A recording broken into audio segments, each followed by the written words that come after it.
The weekly, this is our weekly fireside, and I'm super grateful to be able to share this evening. I'm a huge fan of Dr. Saidi and have been inspired to write many songs through the reading of some of his books. So I'm very excited to be here and to hear what he has to say about such an incredible and important topic, this concept of science and religion.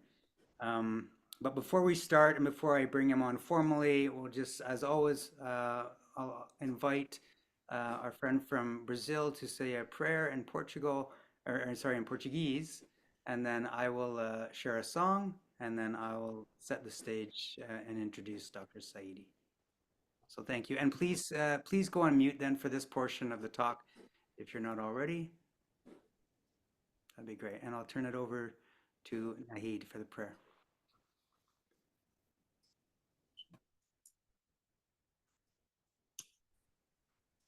Ó meu Deus, une os corações de teus servos e revela-lhes teu grande plano.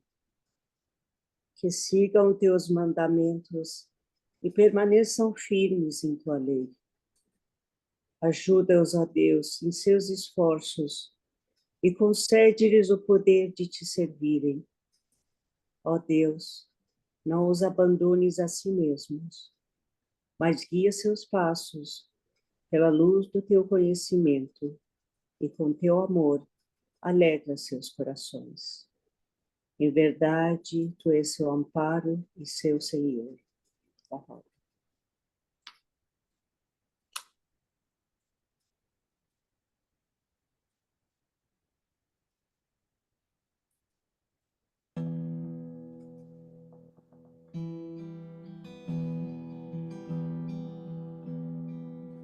O Son of Being, with the hands of power I made thee, and with the fingers of strength I created thee, and within thee have I placed the essence of my light.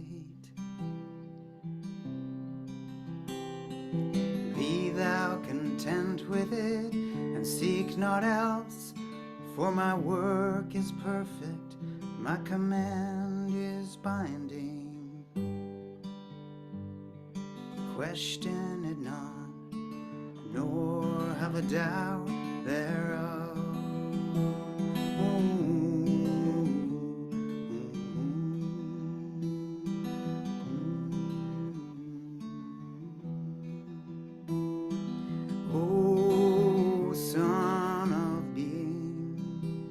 With the hands of power I made thee, with the fingers of strength I created thee, and within thee have I placed the essence of my love.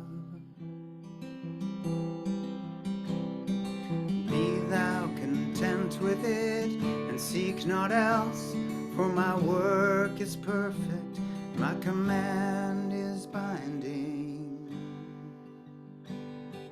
Question it not, nor have a doubt thereof.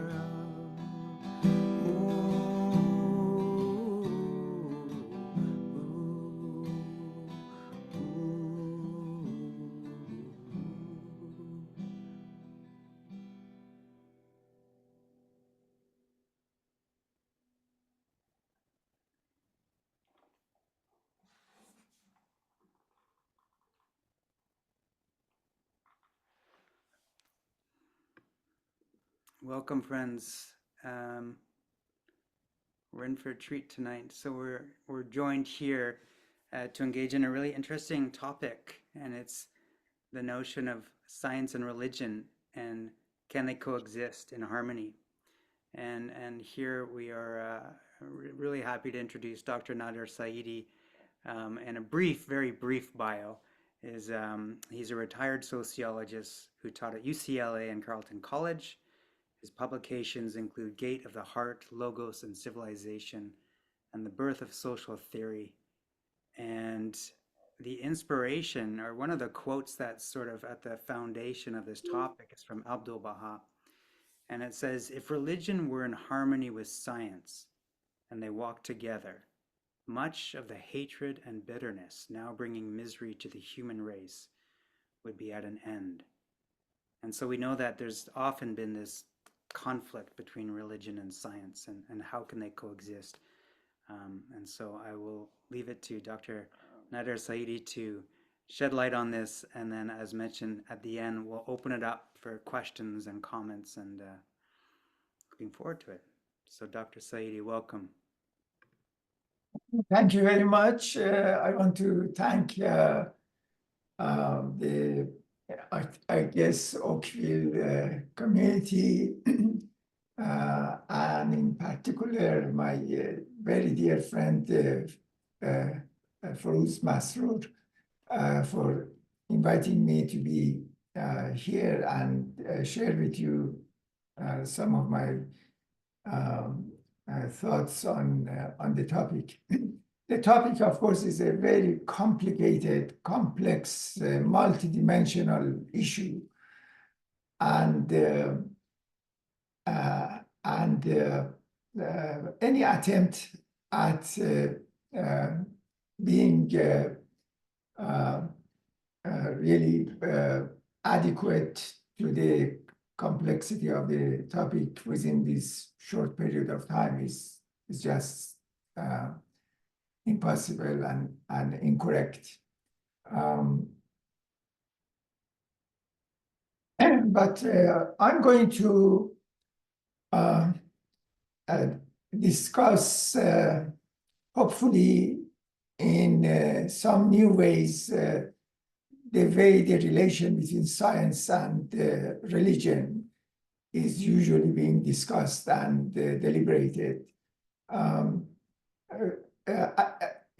In the past, of course, there was no problem in terms of conflict of science and religion.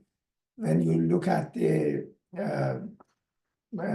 much older times prior to modernity, you see that religion is not differentiated, nor science is differentiated from other aspects of life. Family, state, religion, science, philosophy, these are all more or less one and the same. And they don't have their own logic. For example, the philosophers are physicians, experts in medicine. At the same time, they are scientists, they are theologians.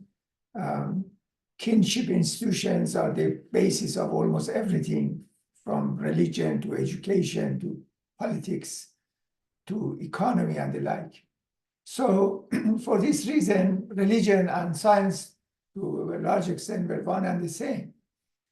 And people didn't think that they can have any conflict with each other. Then comes modern times. During the modern age, we start to see differentiation of varieties of aspects of social institutions, aspects of life from each other. And science, natural sciences, were one of the first to differentiate themselves from other aspects of human social activity. The emergence of scientific method, empirical method, and the idea that scientific statements should be decided on the basis of empirical observation and evidence, empirical elements and rational elements, and so on. This was a new phenomena which made science to some extent autonomous from philosophy, from religion, from state, and other aspects of the society. And uh, development of science as an autonomous institution started immediately to challenge many ideas which were celebrated and cherished in religion, which in the past, of course, there was no conflict, but now they engage in conflict. Astronomy is one of the first to become a very important challenge to traditional religious ideas. And so and this emergence of science in this way, of course, happened really in West European societies. So all these conflicts and so on first emerges in West European societies. So the church finds itself in serious conflict with the modern science, particularly astronomy, because the question of nature of heavens and creation and things like that, whether this earth is the center of life, center of cosmos or not, and so on, they become immediately important issues that are going to be, that were challenged by astronomy. Later on in 19th century, of course, we witnessed biology to become a major challenge to traditional religious ideas, and Darwinian theory becomes a major threat to traditional religious thinking. Together with astronomy, they presented the most important cases of potential or actual conflict between science and religion. And the immediate expression of this new situation was a perception of conflict and war, incompatibility, opposition between science and religion. And this was from two different sides. Some of the scientists became atheists, and they argued that the opposition of science with many of the biblical ideas, biblical statements and so on, proves that religion, revelation, God, all these religious ideas are illusions and they should be rejected. On the other hand, a lot of theologians, a lot of religious people, religious leaders, church leaders, and so on, they came and said that the Bible is the word of God. There can't be any error in it. So the literal statements of the Bible are absolutely true. And so if science is opposed to that, science should be rejected. So we had this idea of the conflict between science and religion emerging from both sides. And this continues up to this time. One typical, I should say that in modern philosophy and social sciences, increasingly the idea that we call it secularization became dominant. And so in 19th century in particular, almost all major philosophers, social scientists were predicting that religion is going to disappear from the world because science and technology is rationality is replacing it. One of the interesting examples of this type of thinking is the person who is usually thought to be the founder of sociology, although in reality there is no founder of sociology. His name is Auguste Comte. He's a French philosopher, sociologist. And his idea is very famous. He talked about evolution of society, of humanity. And he said that societies goes through three stages. And the first stage he called it religious, theological stage. And this is when events of the world, events of nature are explained by metaphysical, religious ideas, metaphysical in the sense of religious. And so the idea at first was that there are pluralities of spirits which are the cause of natural events. Everything is caused by a particular spirit. And then gradually this moved and was consolidated in the emergence of more monotheistic religions, that there is one God and that's the cause of everything that happens and so on. And Auguste Comte said that this stage already is rejected, and we went to a second stage that he calls it philosophical or metaphysical stage. And here the idea is that the events of nature are explainable in terms of nature itself. The forces within nature explain it. And what was their explanation? They ultimately argued that there are these forces, these essences, these causes within natural beings that becomes the cause of particular effects.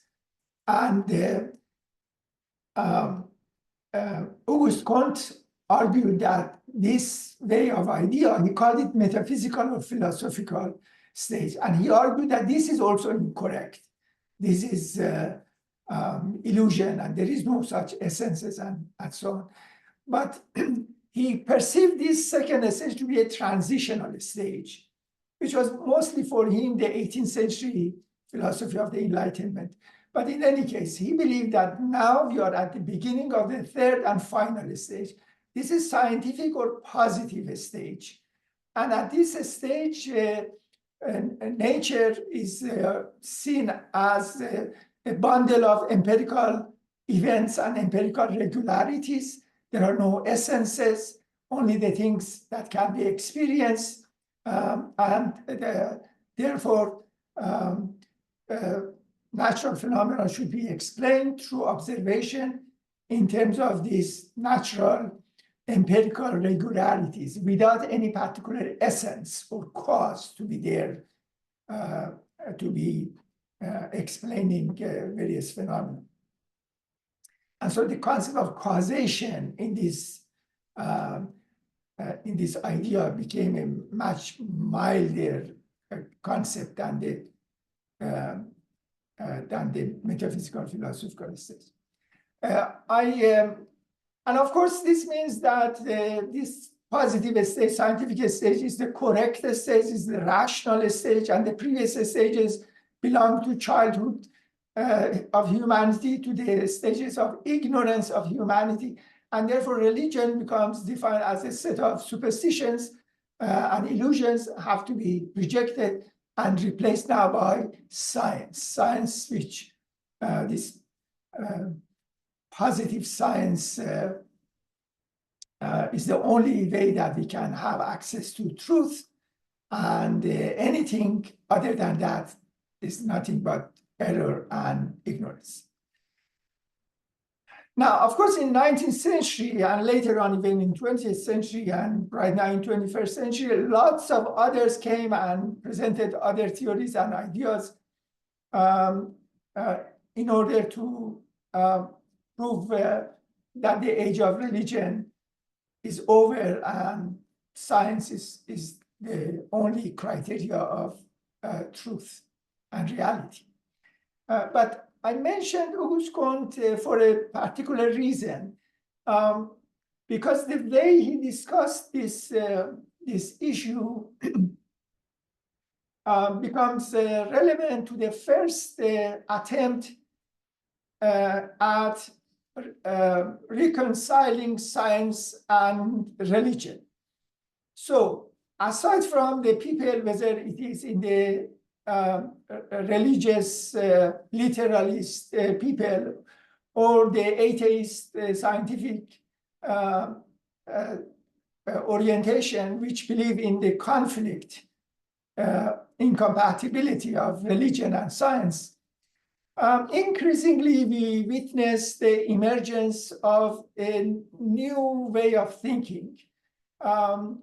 Among the religious leaders, particularly in Christianity, the liberal theologians started to suggest a different way of thinking. And in a sense, they came and said that there is no conflict between science and religion. Their argument is that science and religion are independent from each other. They are completely different from each other. They have different domains, different topics, different issues, different methods, and therefore there is no conflict among them. They are different, but because of this independence, there can be no conflict. So according to this idea, one of the famous pioneers of this idea was Karl Barth, a serious theologian, but lots of people have adopted this idea. So in this way of thinking, biblical statements which seem to be in opposition to science, the stories of Adam and Eve and many things like that, they are not taken literal. And the idea is that they are metaphorical statements. They are moral statements rather than propositions about nature, about reality, about history. Now, this is a gigantic positive step. And from a Baha'i point of view, because in the Baha'i faith, correspondence and agreement and harmony of religion, reason, and science is one of the fundamental principles. And this new development, which, by the way, has been so systematic in the Baha'i writings, is one of the main elements of the movement towards reconciling religion and science. So here the idea is that the natural sciences deal with the empirical world, description of the empirical world, of natural events and so on. Whereas religion, according to many of them, the way they mention this, religion deals with modes of life, the way that humans should live. And so it is a question of values to a large extent, a realm of values, realms of morality, realms of meaning of life, and not particular empirical aspects of reality. Emphasizing this idea that then the domain of religion, the function of religion and science become completely independent from each other. They don't have something overlapping. The idea becomes then that they are not in conflict. Now, what happens to statements in the Quran, in the Bible, in varieties of other religions and so on, which seems to contradict the science, whether it is astronomy or other things. Within this orientation, the idea is that since the function of religion is to provide a guidance for a particular mode of life, therefore the statements that appear to be about the natural world is not really about the natural world, but they are metaphors, they are symbols, they have spiritual meanings, they have moral meanings, and so on. When, of course, you look at the Baha'i writings from the very beginning, all the Baha'i writings, beginning from the writings of the Bab, looking at Baha'u'llah's Book of Certitude, for example, as one of the first texts in that direction, the point of this text, one of the important points was the allegorical, metaphorical, symbolic nature of many statements that you can find in holy text. The story of Adam and Eve, for example, or the idea of heaven, that God is in heaven, or Jesus would descend from heaven, or things like that. All of these are presented in the Baha'i writings as having metaphorical, spiritual, moral meanings. And the fact that in the past, of course, there was no science. Science is a new phenomenon, as I mentioned at the beginning of my talk. There was no science. And therefore, religious leaders, in order to describe particular spiritual moral ideas, they would use metaphors which were available to the people and common in the culture, and so on. But their intent was, of course, moral and spiritual. So a new interpretation, a new way of interpretation of the scriptures, which becomes allegorical, not literal, and so on, becomes a very important prerequisite for the possibility of harmony, agreement, and at least not conflict between science and religion. So a lot of theologians now have moved towards this direction. And this idea, which in the middle of 19th century was really an exception, to a large extent has become dominant in most of the liberal churches and liberal theologians right now. There is a very good book. The title of the book is When Science Meets Religion. And it is written by a scholar. For 27 years, I taught sociology at Carleton College in Minnesota. And the author of that book also was teaching at the same place, Carleton College, in the Department of Religion. And his book is a very interesting book and very famous book. And he's presenting the idea that religion and science do not have, are not in conflict, rather there is a harmony among them. And the basis of that is this independence, although he argues that at the same time they would have some harmony as well. But the basic point that their domain and their topics are different, and therefore statements about nature, empirical events in the Bible or religious text should be perceived as allegorical, as symbolic. That is central to his argument. So by saying that religion does not deal with questions of empirical reality, that is the domain of science, and that religion deals with the domain of the mode of life, meaning of life, values, and so on.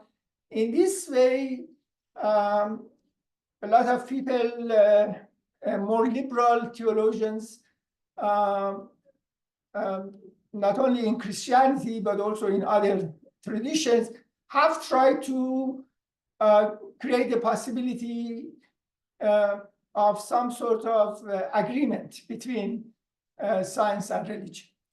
What I'm going to do now is to go to a second stage, namely the analysis provided by all these people are in reality very inadequate, including the great book that I mentioned, by the author Jan Yarbur, I think is his last name. The problem with this idea, if you look at the Western societies right now, you see that people who are in natural sciences are more likely to be religious and devoted to religion, mostly Christianity, of course, in the West, than the people who are in social sciences. People in humanities, social sciences are much more likely to be atheists and to have a very negative attitude about religion and so on. Why this is the case? This goes back to the inadequacy of the discussion that we had before. Recognizing that religion and science, to a large extent, are independent from each other and they have different topics and goals and so on. That is the first precondition of better understanding the relation of religion and science. Abdul Baha, he talks of science and religion as the two wings of a bird, of the bird of humanity, that in order to be able to fly and soar to the heavens, it is necessary that the two wings would be harmonious and equally strong. Implicit in the statement of Abdul Baha is that, of course, they are two different things. The two different wings, they are not the same thing. They are two different wings. But they should be harmonious with each other. Independent, but harmonious with each other. The Baha'i writings, of course, goes beyond just this independence. There are also some integration and harmony. I don't think I would have time to discuss that, but I want now to emphasize why just saying that religion and science are independent, religion deals with the question of mode of life, that is not enough to solve the problem. The reason is that theologians, whether liberal or traditional, whether it is in Christianity or in Islam or other places, they usually have a static conception of religion. And for that reason, they consider their own religion the ultimate truth and the last statement about spiritual truth, moral truth, and so on. They don't see religion as something progressive, as something evolutionary, as something historical.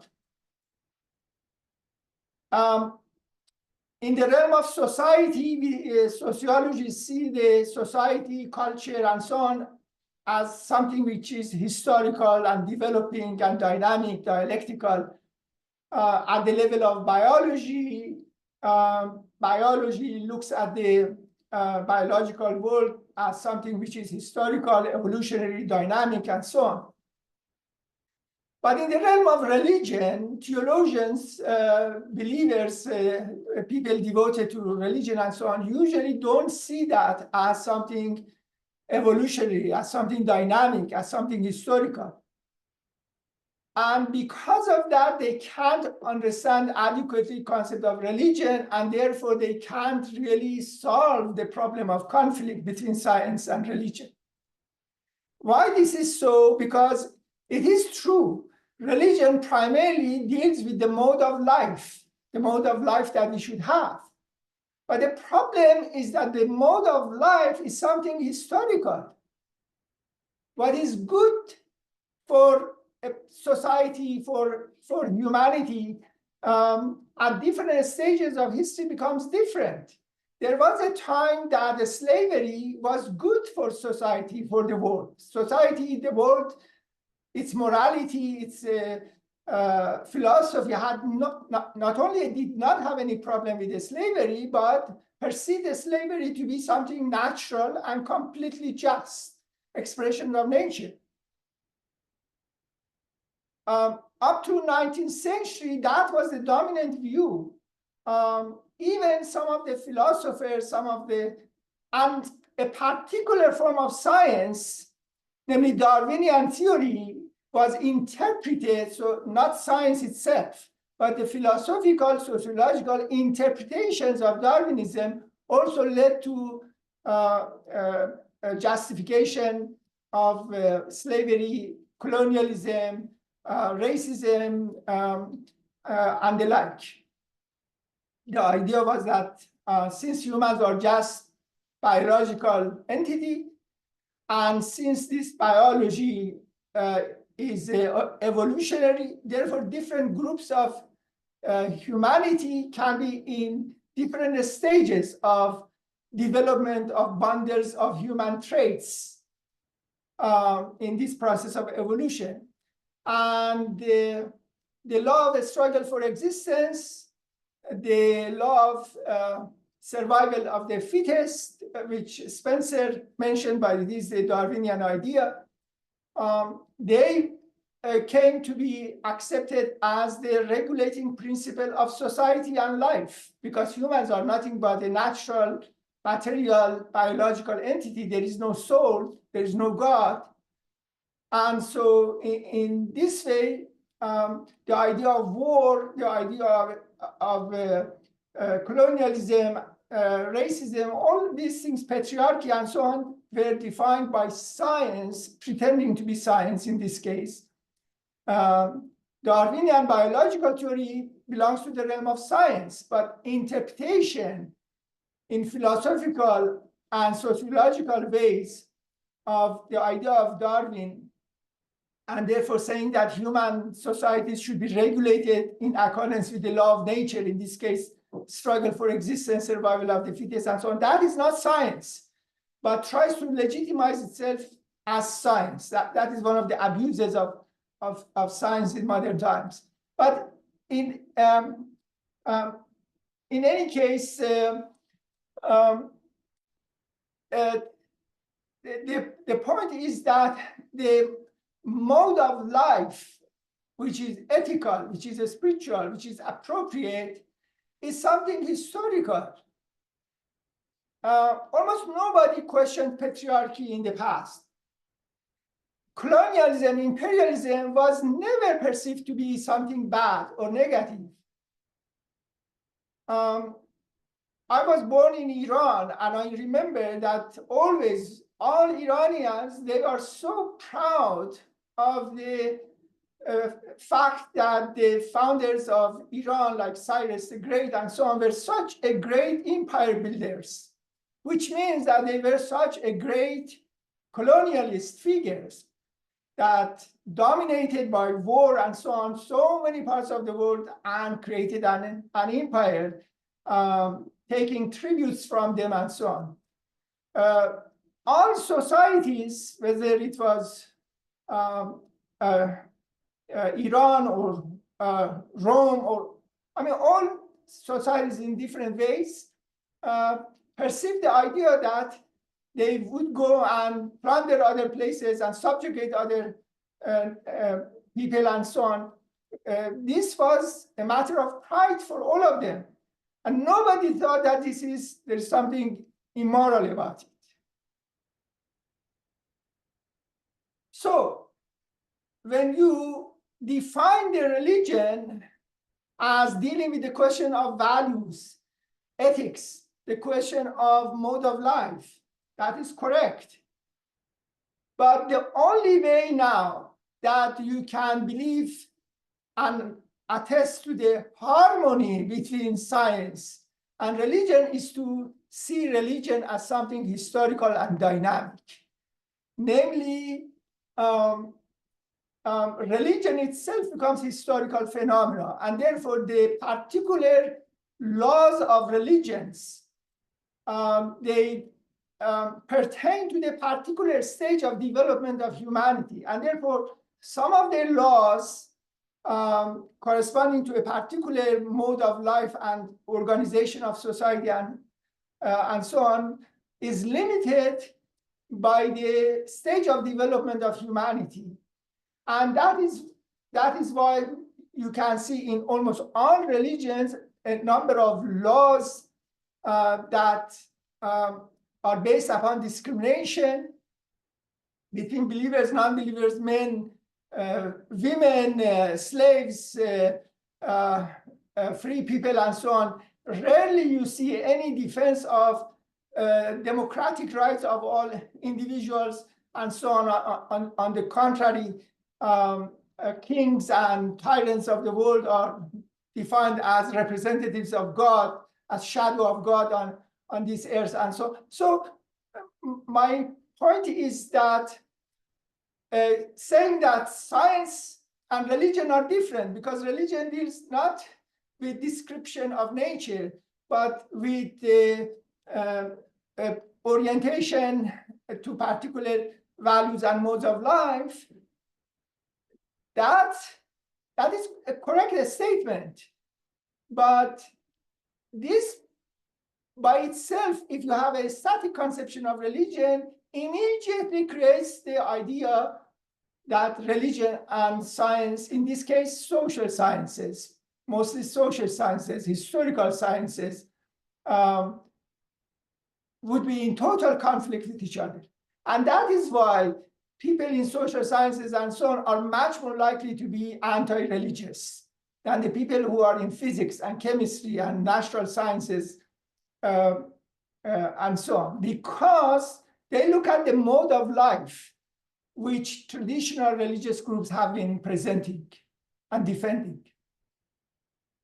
So it's not just a question whether the earth is flat or not, and whether the earth is the center of the world or not, but the most important challenge in terms of the relation of reason, science in general, and religion becomes related to the laws and ideas of different religions dealing with a particular form of morality and ways of life.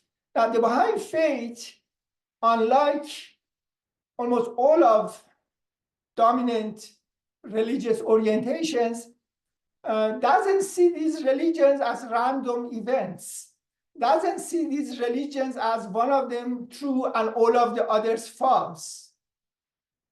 On the contrary, the Baha'i religion sees one religion, and all different religions become different expressions of the same spiritual truth.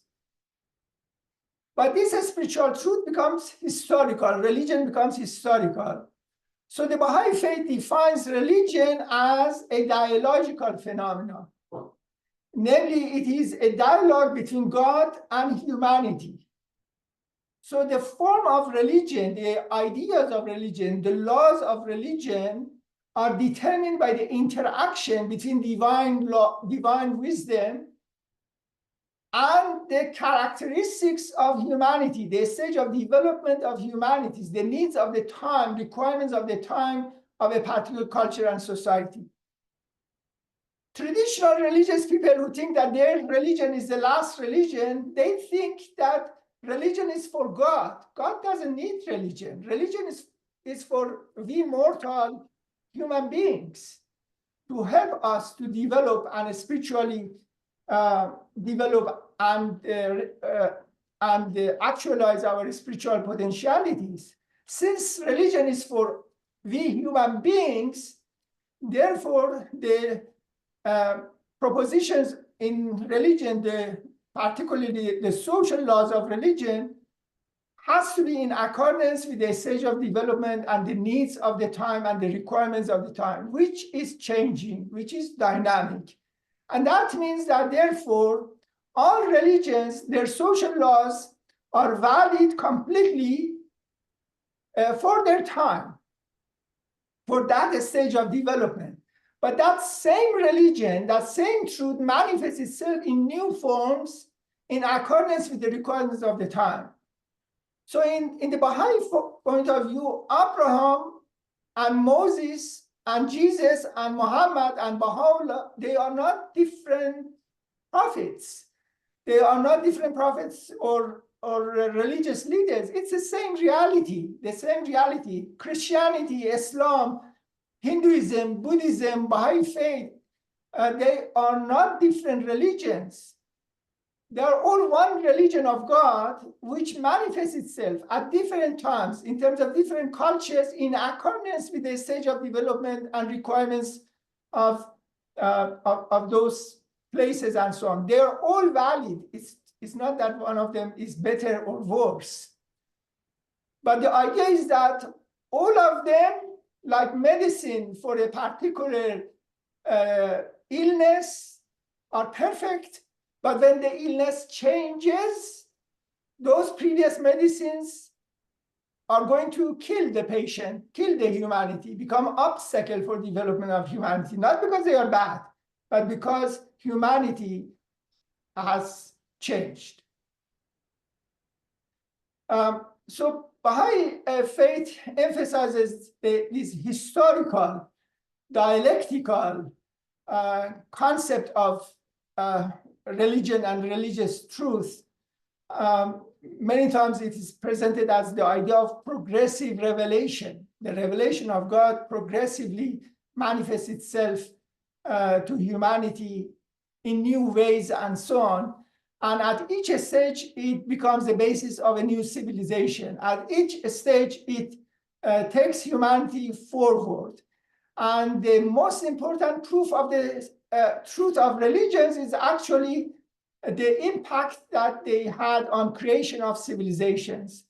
Moses brings people who are in bondage and slavery and liberates them and creates a magnificent culture.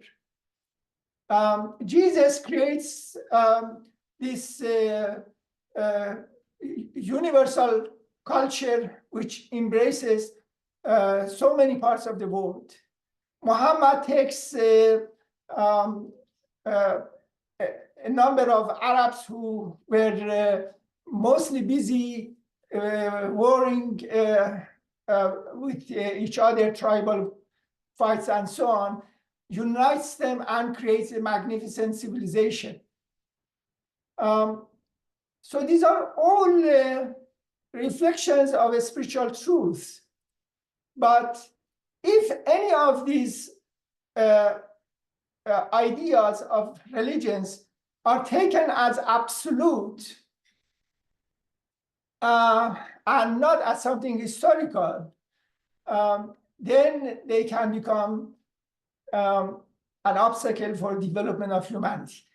I finished my discussion with a third stage. So for a realization of harmony of religion and science, we went through two stages. The first stage to recognize that we have to go beyond the literalism of scriptures. Religions are not substitute natural sciences. God didn't create religions in order to teach us astronomy or physics or chemistry. That was not the purpose. So if there are such statements in the holy text and so on, they have moral and spiritual meanings, and that's extremely important. Religion deals with the meaning of life, with the realm of values, and the creation of moral and spiritual unity among human beings. But the second stage, as we saw, is that since these elements are historical and dynamic, therefore religion, the truth of religion, therefore must be progressive, dynamic, and spiritual. It brings me now to the third question. The question is that now, after the age of modernity, in which all these different institutions have become separate from each other, in which to a large extent, we have a very strange situation in terms of religion in the world. Namely, on the one hand, a lot of people have said no to religion. Secularization has happened, particularly in the Western societies. To a large extent, it has happened, not completely. But it is accompanied with a lot of fundamentalistic orientations in religion, with literalistic approaches to religion and so on. And then at the level of the world, we see emergence of a new approach to religion in which religion is reduced to politics. Politics becomes the new sacred. And religious symbols are used really to further a particular political. So nationalism, for example, sometimes racialism, sometimes communism, these are examples of new religions. Shoghi Effendi talked of 3 false gods of modern times. That is one of the most insightful sociological ideas that anybody has presented in the modern world. And it is not really understood by people and readers, Baha'i or non-Baha'i and so on. He was so insightful. When you look at nationalism, when you look at the way Marxism or communism presents itself, racist ideas and so on, all of them are different substitute religions. Even in the West, that we have moved increasingly towards more secularization. Secularization has different meanings, and I don't have time to discuss that. But in general, the significance of religion and the impact of religion on the actual life of the people in the West has decreased. Baha'u'llah said that the world is, the face of the world is oriented to what he calls la mazhabi, which is that same as secularization, the decline of religion. But it's not just the world has said no to God and spiritual values. In a sense, God and spiritual values are part of reality of we humans as beings who need to interpret reality, not only live, but also have a meaningful life. And this urge for construction of meanings, which is part of the reality of human beings, that means that spiritual orientation is part of humanity. And so if humanity sometimes comes and rejects religion and spirituality, partly because it doesn't have a historical approach to religion, and therefore identifies God, religion, and spiritual values with these static expressions of priests or clerics or in different religions and so on, and therefore becomes hostile to them. The reality of the situation is that even when we become secularized, rejecting religion, God, and so on, we really substitute new forms of sacred. It is true that differentiation of religion and state and economy and science and so on took place. This is the characteristic of modernity. But most of the times what happened was that the realm of sacred and the concept of sacred, that devotedness to the sacred increasingly was transferred to the realm of state. State became the new sacred. Shoghi Effendi talks of deification of a state when he talks about these 3 false gods, which he calls it nationalism, racialism, and communism. These are the main false gods. There are many different types of false gods. But you look at the politics in the United States right now, because I live there, politics has become the new religion. And so the relation of the parties to each other is relation of the fanatics of different religions who hate each other, who see each other as the enemy of God, enemy of the sacred, enemy of morality, enemy of humanity, and they would be willing to use any means in order to suppress, to reject, to humiliate the other one. Anything is okay. To a large extent, sacred is with us, is within our souls. But because we had a static conception of religion, and because of the really ignorance of many of the traditional religious leaders, the consequence of that is that the world many times finds itself in contradiction with religion. So if you look at the world, all over the world, I come from Iran, and Iran is a perfect example of that. The Islamic Revolution is the best example of the fact that religion became reduced to politics, became reduced to nationalism. And the entire concept of religiosity and religion started to be defined in terms of anti-colonial tendencies, which the leaders, the clerics who talk about and reject colonialism, they don't know what colonialism is. Their ideal world is a world in which Islam, by force, becomes dominant in the world. Within Iran, they have internal colonialism, namely other people belonging to different religions and other categories of the people, women, and so on. They all are deprived of varieties of rights and so on. Never they have any problem with the idea that Muslims attack and conquer different societies in the name of holy war or other things. They would be proud of that. They see that ideal as pure justice of God. But at the same time, they are against colonialism. They give the slogans of being colonialism.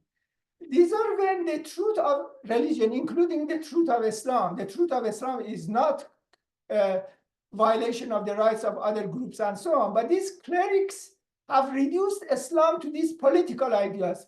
They have nothing than this. Islamic revolution became possible in Iran because a number of Iranian intellectuals came and said that Islam is Marxism. And therefore, the younger generation, intellectual parts of Iran, started to redefine Islam. Previously, Islam was, and the clerics was not perceived by them in a progressive fashion, in a positive fashion. But once a new definition of Islam was presented, Ali Shariati was the most important figure for that. Islam suddenly became the Marxism. Namely, they took the word Islam, made it devoid of any substantive meaning, took a Western idea, not an Islamic idea, not an Eastern idea, not an Iranian idea, took a Western idea and presented that as Islam. Suddenly, Iranians now find an Islam that is Marxism, and the word unity of God now means a socialist society, and they engaged in a revolution. And after that, till now, Islam means nothing but constant tensions with the rest of the world. The example of Iran is just one example. The whole world, when you look at religion, either religion becomes a private issue, and by private issue, it means that it would have no impact on anything. or it becomes reduced to politics that has to control everything and enslave people of the world and bring coercion and violence and discrimination institutionalized all over the world. What is the solution, therefore? For the Baha'i faith, religion, that divine spiritual revelation, the truth of all religions, now is presented in new form. And this new form emphasizes oneness of humanity and universal peace, unity in diversity, as the fundamental principle of that mode of life, of that divine wisdom, which should be manifested now in the world. And for that reason, the Baha'i faith is not a private issue. For a Baha'i faith wants to transform the world, create a totally different order. And yet, the Baha'i faith is a religion, and therefore is based upon the concept of transcendence. And that means that the Baha'i faith would not reduce itself to the level of politics and state. The moment that these two become one and the same, or their methods become one and the same, religion is destroyed. The same corruption and the selfishness and violence which exists at the level of political institutions and political action plagues religion as well. That doesn't mean that Baha'i faith wants to become private and no impact on the world. Just a matter of praising God or prayer to God. No, that is not the Baha'i faith. Baha'i faith wants to take the spiritual ideas and manifest itself in a global new civilization of equality and justice and democracy in the world. But it doesn't want to do that through degrading itself to the logic of politics, becoming a political party or political force, or use violence or hatred. Politics has become the art of justification of hatred. You feel hatred towards other groups and you feel virtuous. It's the same as religious fanaticism, that you feel virtuous by hating other groups and so on. This method of the Baha'i faith for creation of a new world order of justice, of unity, of global democracy, of universal peace, because the world has become one global reality. Because it is a global new reality, that means that existing structures of tribalism, nationalism, and so on should be extended to a global federal unity in diversity structures. All humanity must see all humanity as brothers and sisters. So Baha'u'llah said that in the past, honor was for a person who loved his or her country. But he says now the time has come for a different type of morality. Morality now, honor now, pride now is for the one who loves the entire world. And this is the transcendental approach. It's not a political approach, and it's not a private approach, which is dominant in the secularization theories and so on. It's a new faith which recognizes that the world has become one, and therefore the necessity of a new world based upon rejection of a struggle for existence and institutionalization of the law of love and unity and consultation and democracy, equal rights for everybody, for all nations, for all societies, and so on. This is the imperative, the need, the requirements of this time. And the Baha'i faith, through moral, spiritual means, wants to create this culture which produces this, but not through political means, not through violence, not through defining itself as hating this group and that group, not through labeling this group and that group, by loving universally the entire world. And this is neither identity of church and state, nor it is reducing religion to just a meaningless private sphere. And this, in my judgment, is what corresponds to the real truth of social sciences reason in terms of what the stage we are experiencing right now in the world and the future of the world.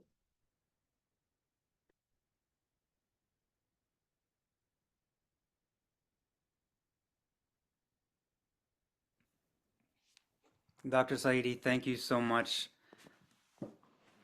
That was incredible. I was thinking as you're talking, I was getting more and more nervous about how can I possibly say something wise and summarize this. This was like an avalanche of knowledge, and I'm just processing. So I will absolve myself from doing anything like that, and just thank you and say it's just phenomenal. So much to think about.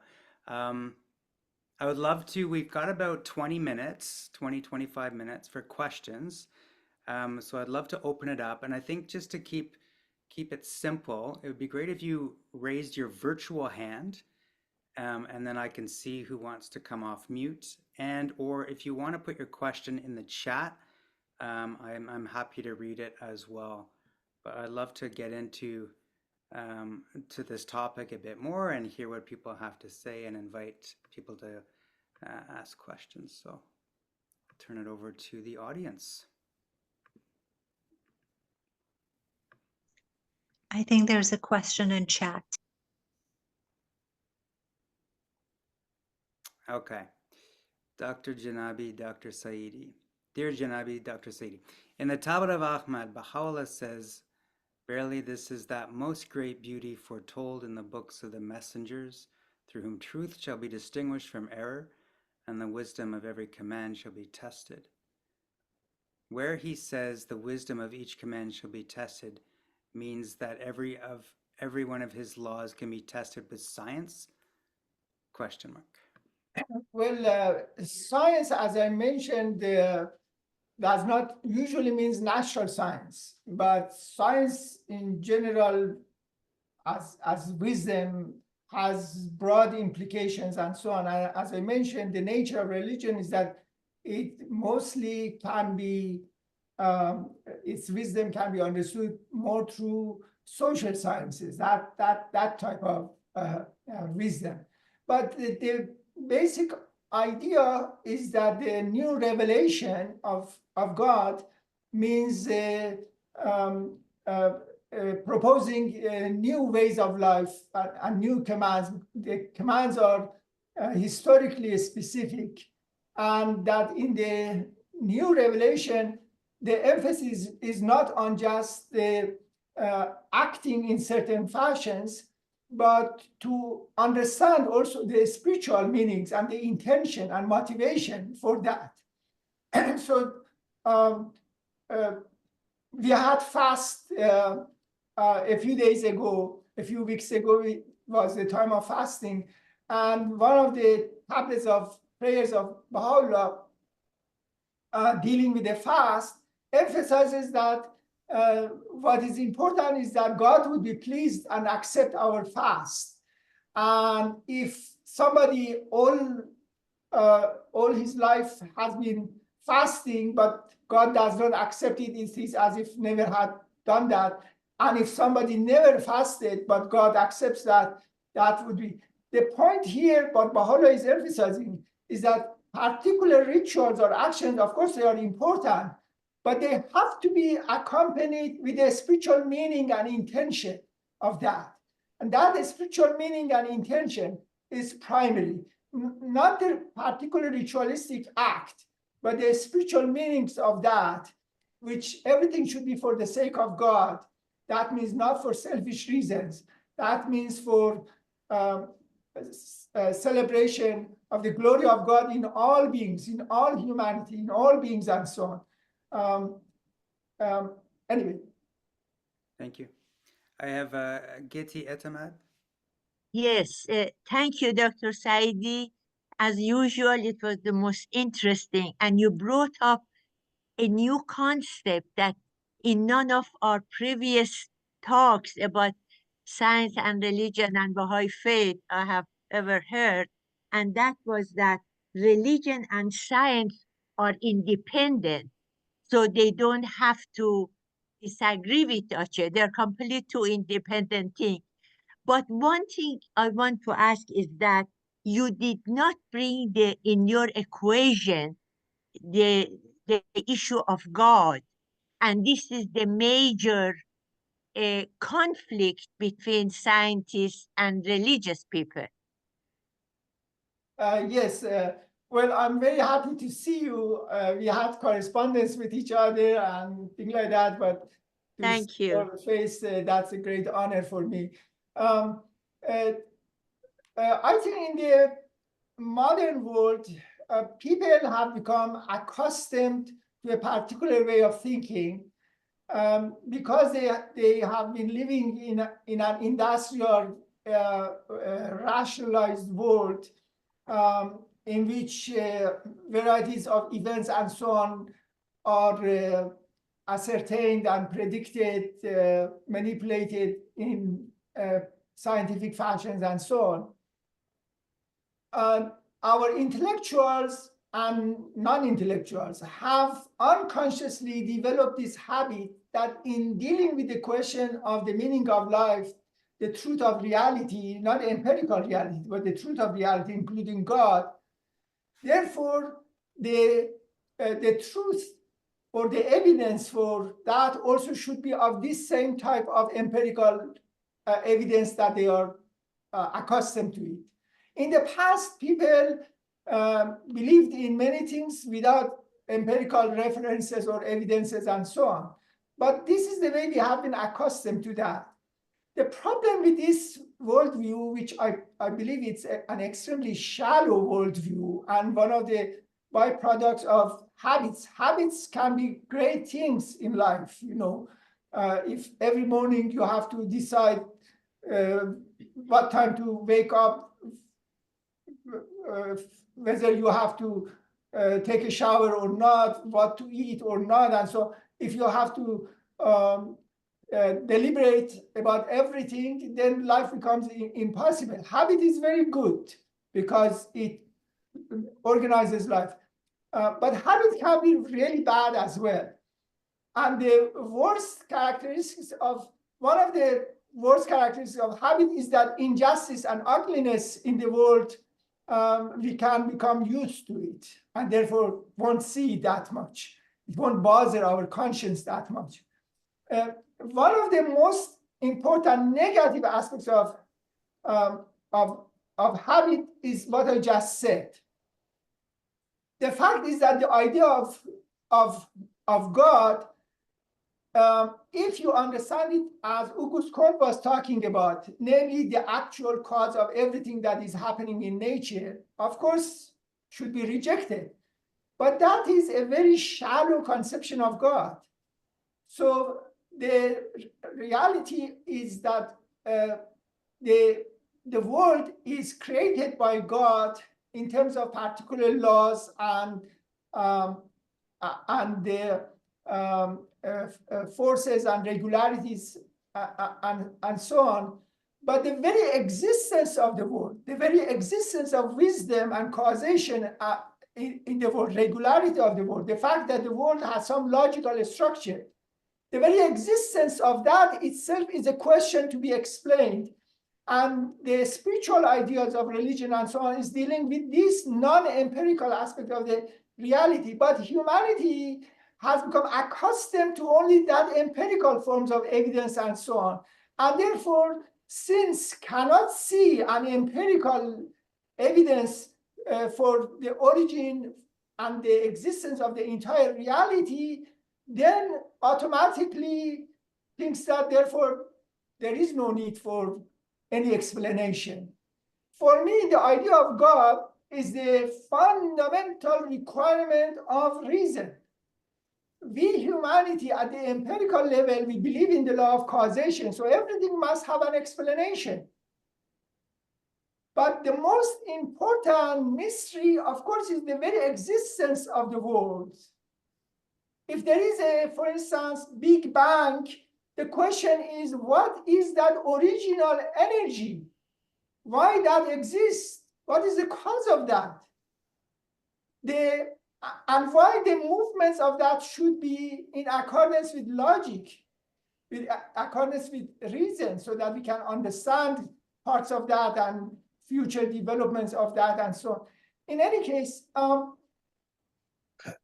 believe that humanity, if it liberates itself from this habituation to this new empirical mode of orientations and realizes that the actual law of causation, which is the human logical structure of thinking, requires also application of that, questioning why existence exists, why everything exists, and so on to begin with. And the logical structure of that requires, of course, a spiritual orientation and this mystery. For me, it is the most obvious, evident fact of everything, beyond everything. But for humanity, it has become such a difficult, complex issue. So if you're an intellectual, now believes that, oh, I don't believe in God because there is no empirical evidence for that. I find it, in any case, in the Baha'i writings, I should control myself, I'm talking too much. Natural events and causations are not random, are not accidental, but they are not logical necessity either. Similar to what Auguste Comte and before him David Hume was saying. But the consequence of this is that ultimately it has to be a volitional necessity. There is necessity and causal regularities ultimately because a will has decided it to be that way. And that means that nature and natural events, although the details of that has to be understood through science, and religion has no business there, but the very reality of religion and science is a testimony to a spiritual truth. And so it becomes independence, but at the same time, harmony. Thank you very much. Wonderful. Stephen, I saw your hand up. Are you still around? Would you like to? Yes, thank you. You're welcome. I appreciate it, particularly what you were just talking about. I'd like to expand on that a little bit and ask you about the concept, Baha'u'llah's use of the concept of primal will, and with respect to their creation, or as you were saying, what was the reason? So could you expand on the concept? As you said, it was metaphorical because it's language, English language, but use the term primal will, or sometimes first mind. Yes, this is one of my favorite topics for me. And in my book, for instance, Gate of the Heart, which is about the writings of the Bab, I have extensively dealt with this. Even in Logos and Civilization, which is about the writings of Baha'u'llah, I have dealt with that same issue a lot. But instead of going through details of that,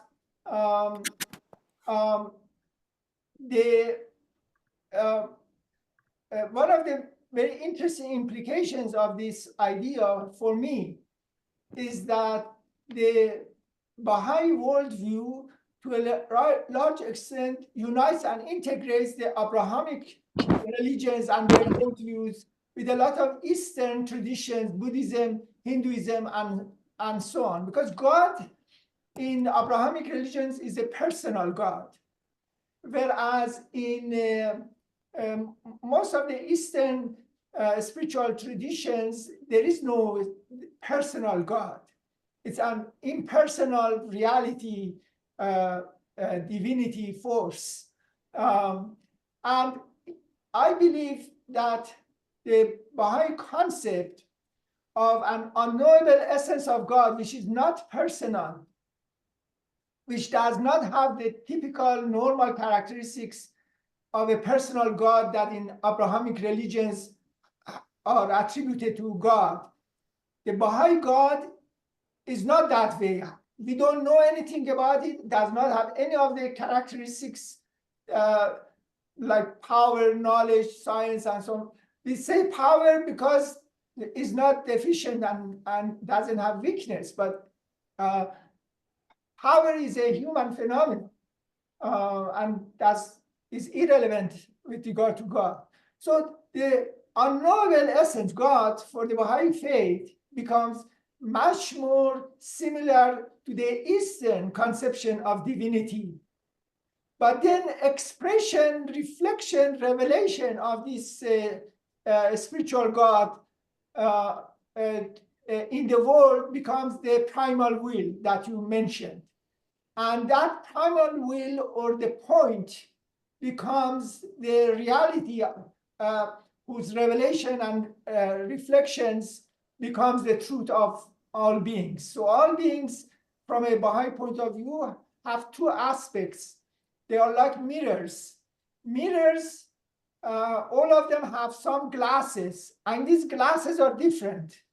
But at the same time, all these different glasses, so I am different from this tree, from this stone, and so on, because we are different glasses. But the truth of all of us is the reflection of God within our beings. And so that reflection, that image of God reflected in all of us, that becomes our truth, which is, by the way, this is Baha'i philosophy, that all beings, all human beings become sacred and beautiful and reflections of God.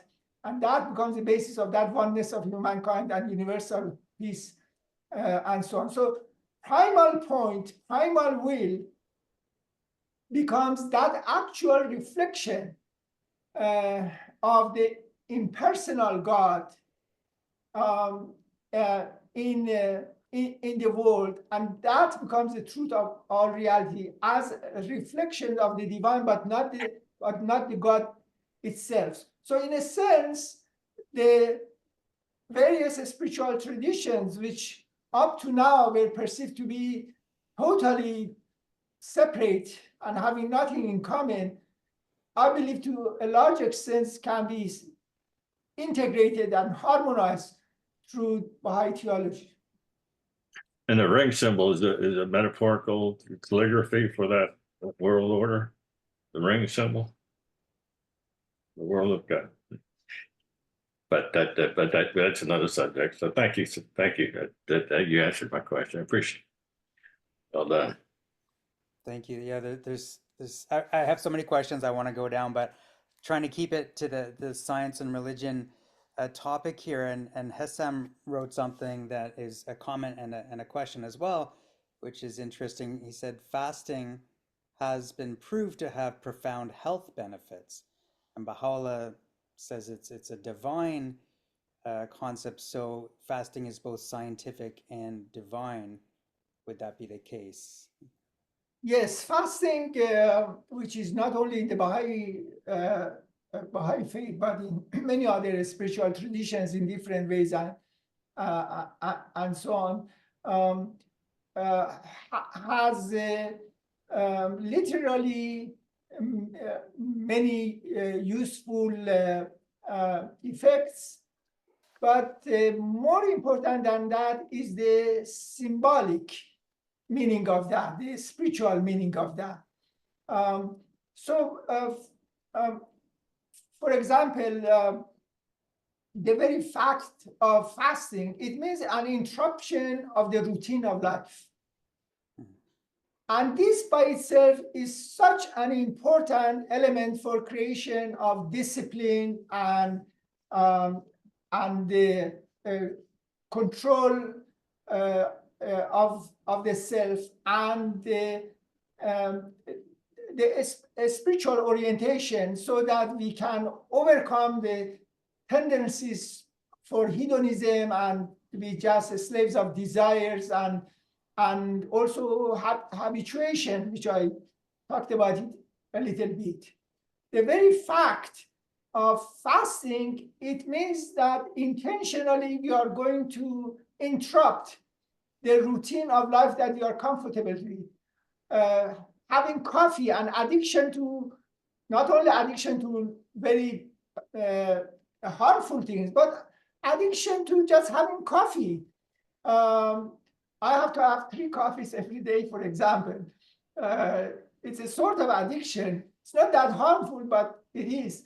The fact that we can interrupt the routine of life and therefore to have discipline, our souls, our wills to be strengthened and so on, is a great beneficial idea. This is at the literal level. But the fact that this becomes also a symbol of controlling ourselves, not to hate, not to violate the rights of others and so on, to be concerned with the poor and their sufferings and so on. These are the spiritual meanings of that. The Bab in Persian Bayan has a chapter on fasting, and he immediately brings that to the real symbolic meanings of that, the spiritual meanings of that. So you write science, in this case, mostly natural sciences, mostly social sciences, can confirm the useful character of fasting. But more important than that is the moral, spiritual meaning that it has. And in the Baha'i religion, that spiritual meaning, that intention, is more important than the actual event. Thank you. That might be a natural place. I don't see any other hands. There's a lot of activity in the chat and some really great Well, stuff. I talked so much today. I should Yeah. have talked less, and then there would have been more opportunity for discussion. But thank you so much for giving me the opportunity to be present here with those of you who were before here and right now are here. And so I think I'll leave, and hopefully a year from now or something like that, I can join you again. That would be wonderful. Nader, thank you so much. We really appreciate your time and your wisdom. And love Dr. having you. Saiedi, if I may, I have a question to ask of you with regards to the Bab. I didn't want to ask it tonight because it's not related to your talk. Is there any way I can possibly send you my question and get a reply? I would so much appreciate it. And by the way, I never miss your talks at the Chicago conference. Thank you so much for tonight as well. Sure, of course, you can. If it is a short one, you can ask right now with everybody. I would love to, if I may. In one of the Zooms, a friend asked that the writings of the Bab are not referred to as law. They are called Toqiat. And I never knew that. I thought they were always called Al-Wahi Hazrat Allah, but apparently not. And I was kind of baffled by that. And I honestly don't know the difference between the two. I know Shoghi Effendi always says tablets of the Bab, but I wondered if you can shed some light on that. I didn't want to take the time of everyone for this, but I would much appreciate it. Yeah, these different words, law, Tawhi, Daskhat, other things are polite ways of showing respect for those writings. So the letters written by the Bab, by Baha'u'llah, by Abdul Baha, and so on, in order to show respect, it's not just called books or letters and so on. We use, in the case of Arabic and also Persian, because the same words are within Persian as well.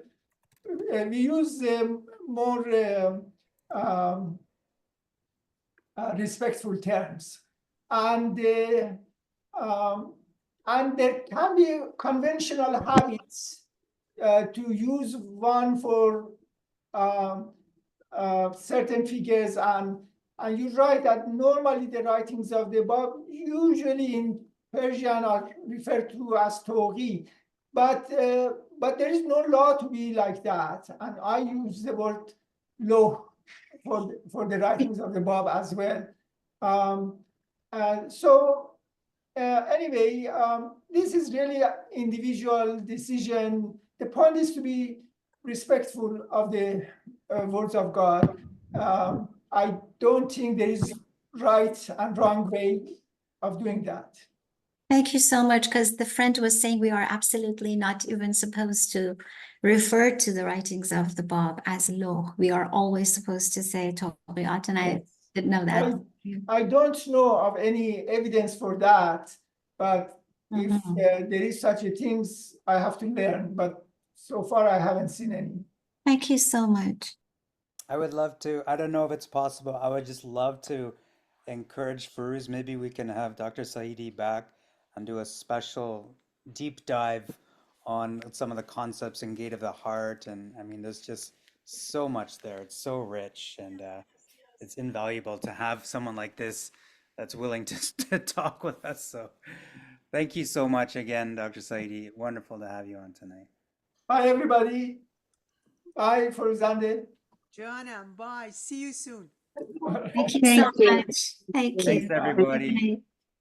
Actually, we are not closing tonight because till 9 o'clock we will have a devotional. Yeah, I'm gonna sign off, but wonderful to be here. Thanks, Firuz. Thanks, Brett, everyone. wait, Brett, Oh. wait. Okay.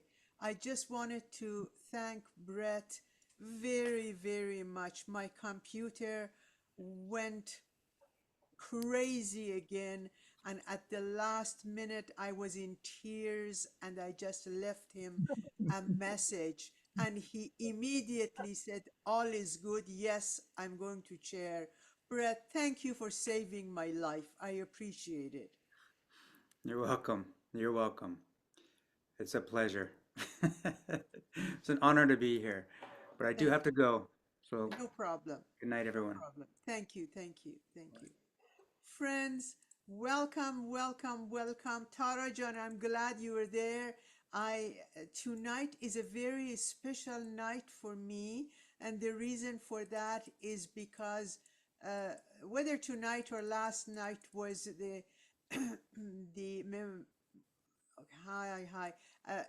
it was the commemoration of the passing of my father, and I wanted to, with your permission, I wanted to actually use this forum for these 20 minutes left for prayers for everyone, including my dad. I would appreciate it. I know Tara is here. I know Luis is here.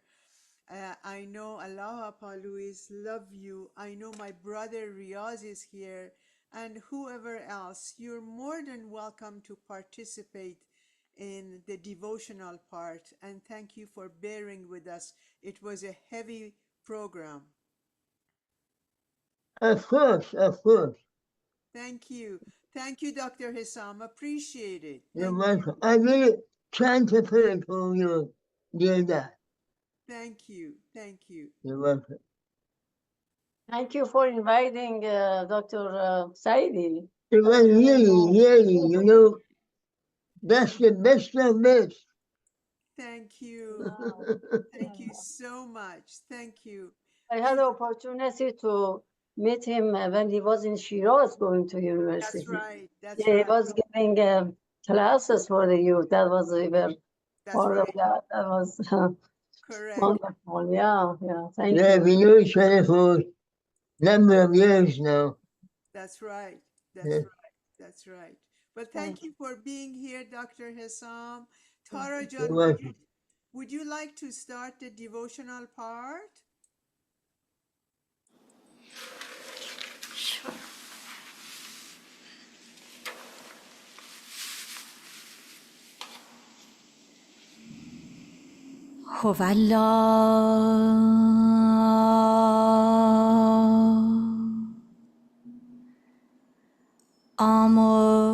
آمرزگارا ایزده بزرگوارا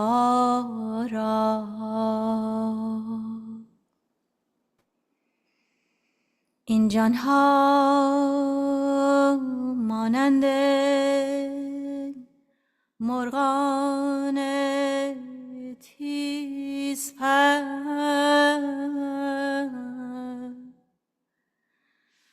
از دام خاکدان آزاد شدند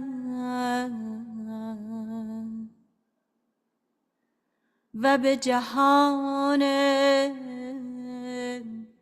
آسمان پرواز نمودند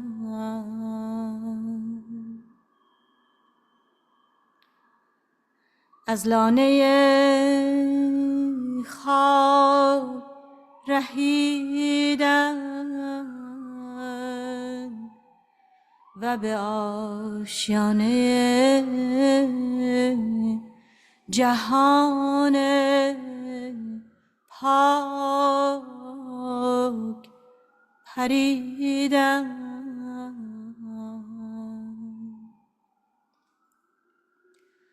به این امیدند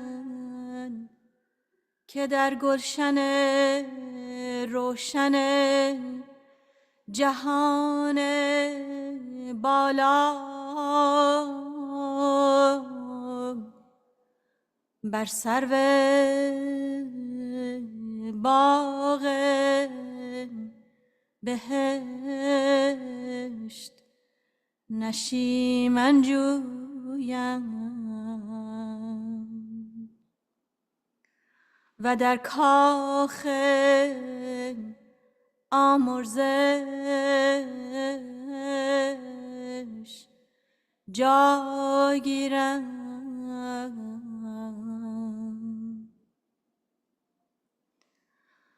خداوند مهربانا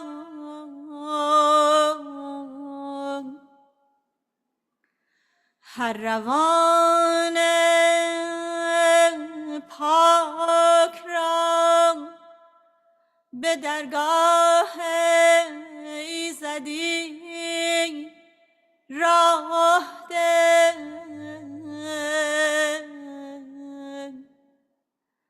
و هر مستمند بیچاره را در مینوی همایون خویش ارجمند فرما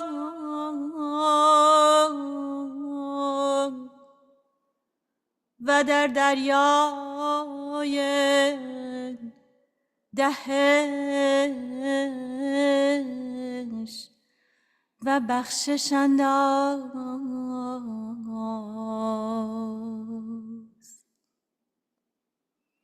و دیدن روی تابان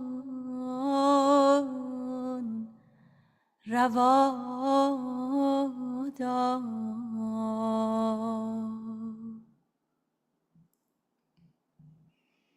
تویی دهنده و بخشنده و آمرزنده و مهربان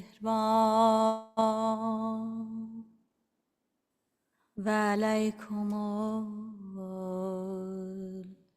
البها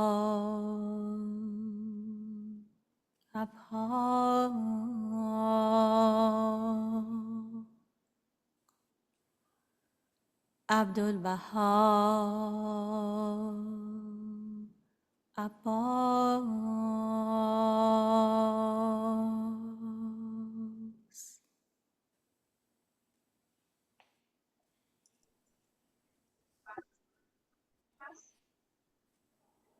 Oh my God, oh thou forgiver of sins, bestower of gifts, despair of afflictions. Verily I beseech thee to forgive the sins of such as have abandoned the physical government and have ascended to the spiritual one. O my Lord, purify them from transgression, dispel their sorrows, and change their darkness into light. Cause them to enter the garden of happiness. Cleanse them with the most pure water, and grant them to behold thy splendor on the loftiest mount. Abdul Baha. Wallahu Bakhshande Rasono in Bandigan also the one Buddha وإن شاء يتوبون بنور هداية روشن بدرخشنده گشتن جامی سرشار از باده محبت نوشیدن و سوی پایان از اوتار معرفت شنیدن دل به تو بستن و از دام دیوانگی جستن و به یگانگی تو پیوستن این نفوس نفیس را انیس لاهوتیان فرما و در حلقه خاصان درآر و در خلوتگاه عالم بالا محرم اسرار کن و مستحق بحر انوار فرما توی بخشنده و درخشنده و مهربان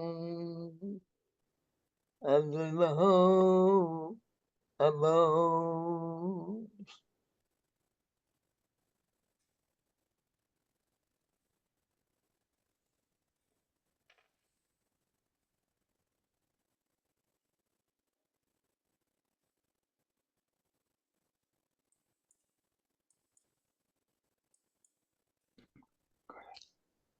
Farouz, thank you.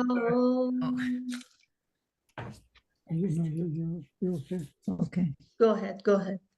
Okay, sorry.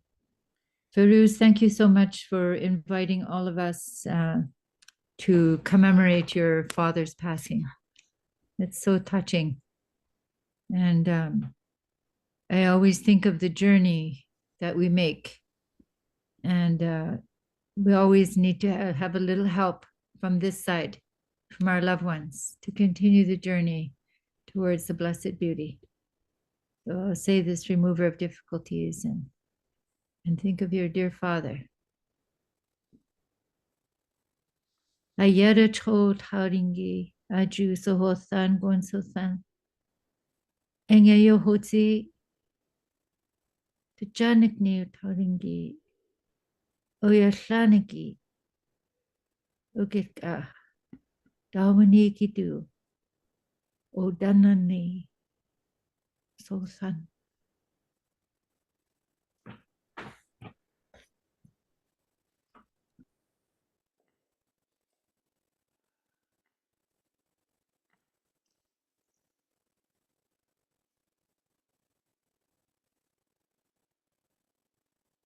الله تعالی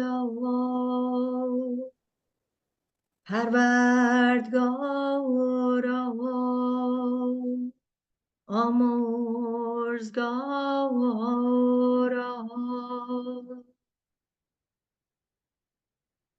نفس نفیسی به ملکوت شهود سود نمود و از خاکدان فانی به جهان جاودانی شتاب میهمان جدید است عزیز فرما بنده قدیم است خلعت بدیعت ها کن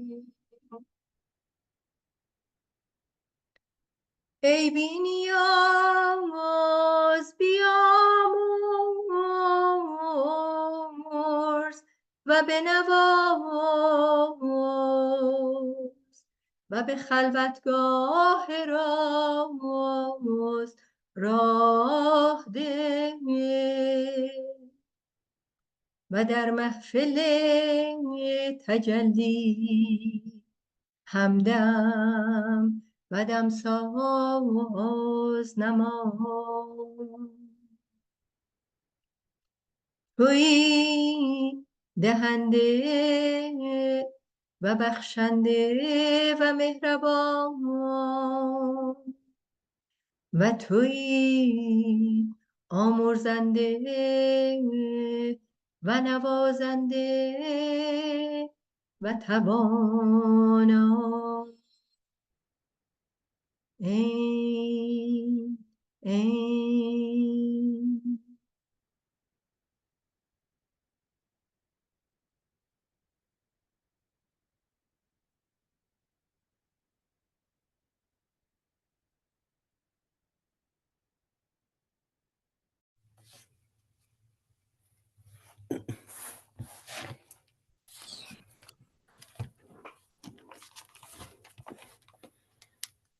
My God, my adorned one, my King, my desire, whose tongue can voice my thanks up to thee? I was heedless, thou didst awaken me. I had turned back from thee, thou didst graciously aid me to turn towards thee. I was as one dead, thou didst quaken me with the water of life. I was withered, thou didst revive me with the heavenly stream of thine utterance, which has flowed forth from the pen of the All-Merciful. O divine providence, all existence is begotten by thy bounty. Deprive it not of the waters of thy generosity, neither do thou withhold it from the ocean of thy mercy. I beseech thee to aid and assist me at all times and under all conditions, and seek from the heaven of thy grace thine ancient favor. Thou art in truth the Lord of bounty and the sovereign of the kingdom of eternity.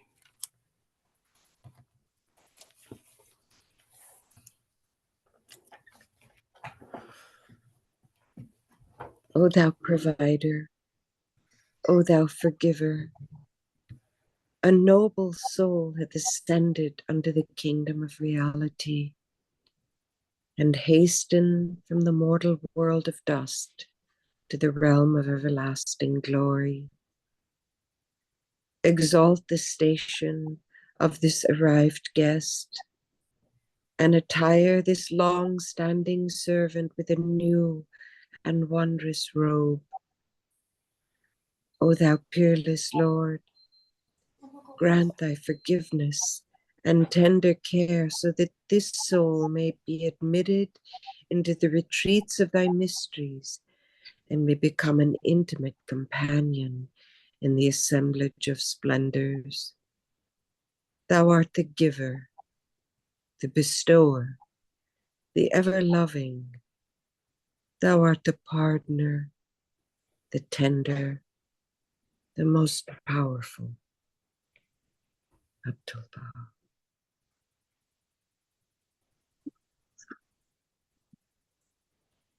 Allahu Akbar, Allahu Akbar, Allahu Akbar. Allahu Akbar, Allahu Akbar, Allahu Akbar. Allahu Akbar, Allahu Akbar, Allah. Oh, my Lord and my Master. Oh, my desired one and my beloved and beloved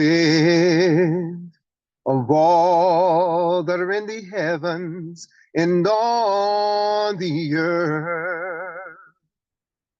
I beseech thee to grant from the ocean of thy knowledge, the day star of thy heavenly grace,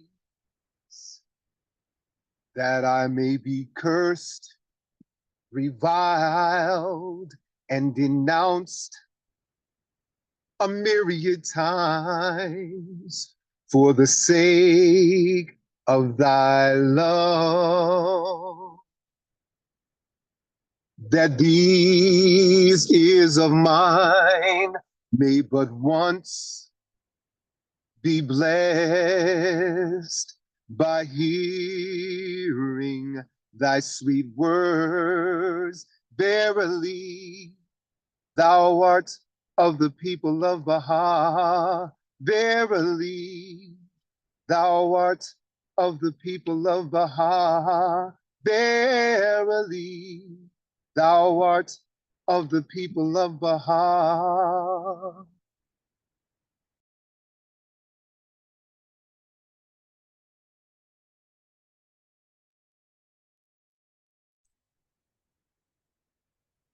O Lord, in this most great dispensation, thou dost accept the intercession of children in behalf of their parents. This is one of the special infinite bestowals of this dispensation. Therefore, O thou kind Lord, accept the request of this thy servant at the threshold of thy singleness, and submerge his father in the ocean of thy grace, because his son has risen to render thee service, and is exerting effort at all time in the pathway of thy love. Verily thou art the giver, the forgiver, and the kind.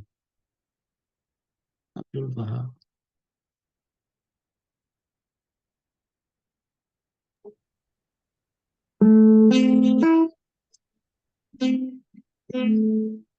Oh my God, O thou forgiver of sins, bestower of gifts, dispeller of afflictions. Oh my God, O thou forgiver of sins, bestower of gifts, dispeller of afflictions. Verily, I beseech thee to forgive the sins of such as have abandoned the physical garment and have ascended to the spiritual world and have ascended to the spiritual world. Cause them to enter the garden of happiness. Cleanse them with the most pure water and grant them to behold the splendors on the loftiest mount. Cause them to enter the garden of happiness. Cleanse them with the most pure water and grant them to behold the splendors on the loftiest mount. Abdul Baha, Abdul Baha.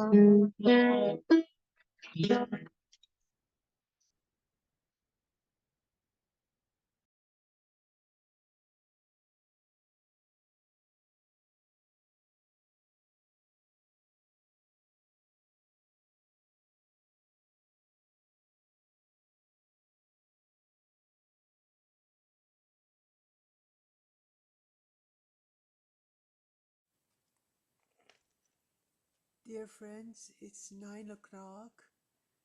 I could have not been with closer friends than you. Thank you for being here tonight to listen to Dr. Saiedi, and thank you for being here to accompany me and the rest of my family. Thank you. Love you so much. See you next week. Much, much love. Thank you, God Josh. bless you. God bless you, Reverend. God bless you. Thank you, Josh. Thank you. Yes, ma'am. Oh, hi, everyone. Love to you. Good night. Good night. A good day for somewhere in the Good day world. for somewhere in the world. Right. That's right. Aloha, everyone. Yes, it's my good morning here in Good Malaysia. Oh, Good morning, Pina. Bye-bye. Aloha, Bye-bye. Pa. Aloha. Aloha. Everyone, thank you. Much love. Thank you. Aloha. Thank you so much. Bye everyone. Bye, First Jan. Thank you, everybody.